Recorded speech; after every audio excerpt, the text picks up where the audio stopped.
আসসালামু আলাইকুম, welcome to our K food channel. আজকে আমি একটি দারুণ রেসিপি নিয়ে এসেছি। খুবই সহজ পদ্ধতিতে মোরগ পোলাও কীভাবে তৈরি করবেন আজকে সেটাই দেখাবো। এই জন্য প্রথমে একটি বলে আমি এখানে মোরগের পিস নিয়ে নিয়েছি কতগুলো।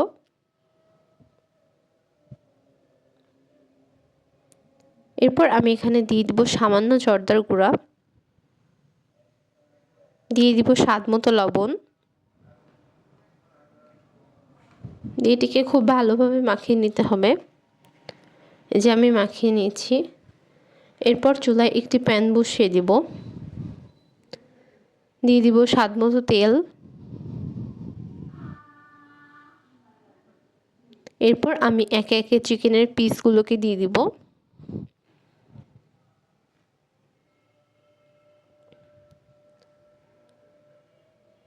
আমি এটিকে উল্টে পাল্টে ভেজে নিব।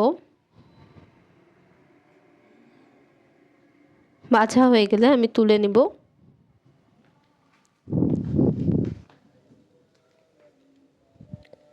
এরপর আমি বিরিয়ানির জন্য কিছু আলু এখানে কেটে রেখেছি, সেগুলো একটু হালকা করে ভেজে নিব। এই যে আলুগুলো ভাজা হয়ে গেলে তুলে নিব।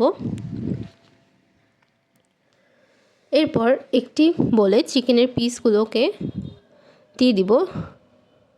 দেখতে পাচ্ছেন আমি কেমন হালকা ব্রাউন কালার করে ভেজে নিয়েছি। এরপর দিয়ে দিব 2 টেবিল চামচ টক দই, দিয়ে দিব 1 চা চামচ টমেটো সস, 1 টেবিল চামচ জিরা বাটা, 1 চা চামচ রসুন বাটা দিয়ে এটিকে খুব ভালোভাবে মাখিয়ে নিতে হবে। মশলাগুলো যেন চিকেনের পিসগুলোর সাথে খুব ভালোভাবে লেগে যায়। এরপর চুলায় একটি প্যান দিয়ে দিব পেঁয়াজ। পেঁয়াজগুলোকে হালকা ব্রাউন কালার করে ভেজে নিতে হবে।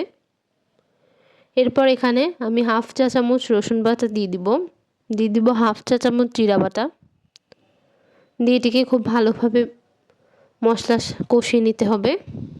এরপর দিয়ে দিব স্বাদ মতো লবণ, দিয়ে দিব 1 চা চামচ মরিচের গুঁড়া। এরপর এটিকে খুব ভালোভাবে নেড়েচেড়ে কষিয়ে নিয়ে এখানে ম্যারিনেট করে রাখা চিকেনগুলো দিয়ে দিব। আমি আগে থেকে চিকেনের ম্যারিনেটের মশলাটা দিব না, চিকেনগুলো আগে দিয়ে দিব। একে একে এখানে আমি সবগুলো চিকেনের পিস দিয়ে খুব ভালোভাবে নেড়েচেড়ে কষিয়ে নিতে হবে। এরপর আমি ম্যারিনেটের পর যে মশলাটি ছিল সেটাকে দিয়ে দিব।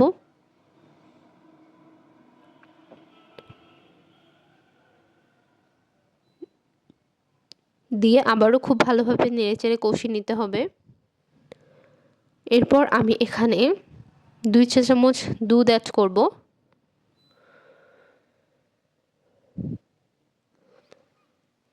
দিয়ে কষিয়ে নিয়ে আমি এখানে একটি হোমমেড মশলা অ্যাড করব। এখানে জয়ফল, জয়ত্রী, মৌরি, তেজপাতা, এলাচ বিভিন্ন কিছু গুঁড়া করে দেওয়া আছে।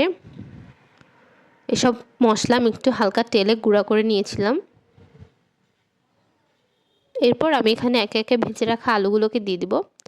আমি এখানে 3টি ডিমও অ্যাড করেছি, আপনারা চাইলে নাও দিতে পারেন, তবে ডিম দিলে আমার খেতে ভালো লাগে, এই জন্য আমি 3টি ডিম অ্যাড করে দিয়েছি। এরপর ঢেকে দিব মাংস সিদ্ধ হওয়ার জন্য। এরপর আমি পোলাও রেডি করার জন্য এখানে এই মগের 4 মগ পানি দিয়ে দিব।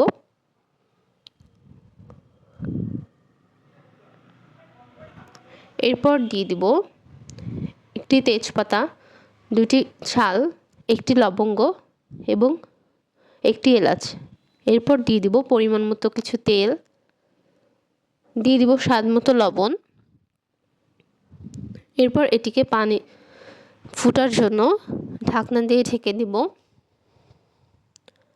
5 মিনিট পর পানিটি খুব ভালোভাবে ফুটে গেলে চালগুলো আগে থেকে ধুয়ে ঝরা দিয়ে রেখেছিলাম, সেই চালগুলোকে দিয়ে দিব। এরপর চামচ দিয়ে খুব ভালোভাবে নেড়ে দিতে হবে। এরপর আমি এখানে 2 চা চামচ দুধ অ্যাড করেছি। এতে ভাতটি খুব সুন্দর সফট হয়। আমি আবারও এটিকে ঢেকে দিব। এমন সুন্দর উতলে আসলে আমি ঢাকনটি উঁচু করে দিব। এরপর দেখতেই পাচ্ছেন রাইসটা কত সুন্দরভাবে হয়ে গেছে, কতটা ঝরঝরা হয়েছে, একটা ভাতের সাথে কিন্তু আরেকটা লাগেনি। আপনাদের আমি নেড়ে দেখাচ্ছি কতটা পারফেক্টলি হয়েছে। এরপর আমি প্যান থেকে হাফ রাইস উঠিয়ে নিব। এরপর আমি এখানে একে একে চিকেনের পিসগুলোকে দিয়ে দিব। এভাবে আমি সবটুকু দিয়ে দিব রাইসের মধ্যে। এরপর বাকি হাফ রাইস অ্যাড করতে হবে। অ্যাড করা হয়ে গেলে এখানে আমি দিয়ে দেব পেঁয়াজ বেরেস্তা।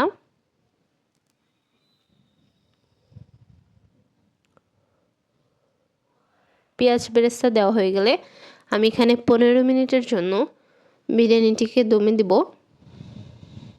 এক্ষেত্রে ঢাকনায় যদি কোনো ছিদ্র থাকে অবশ্যই বন্ধ করে দিতে হবে। 15 মিনিট পর আমি আপনাদের নেড়েচেড়ে দেখাচ্ছি কতটা সুন্দর হয়েছে। দেখতেই পাচ্ছেন বিরিয়ানিটি কতটা পারফেক্ট হয়েছে, আপনারা তৈরি না করলে বুঝতে পারবেন না। একদম ঝরঝরা, একদম সহজ পদ্ধতিতে আপনারা এই রেসিপি তৈরি করে ফেলতে পারবেন। আমি আপনাদের দেখুন আলু ভেঙে দেখাচ্ছি কতটা পারফেক্টলি সিদ্ধ হয়েছে। এরপর আমি চিকেনটিকেও দেখিয়ে দিচ্ছি যে কতটা ভালোভাবে কুকড হয়েছে।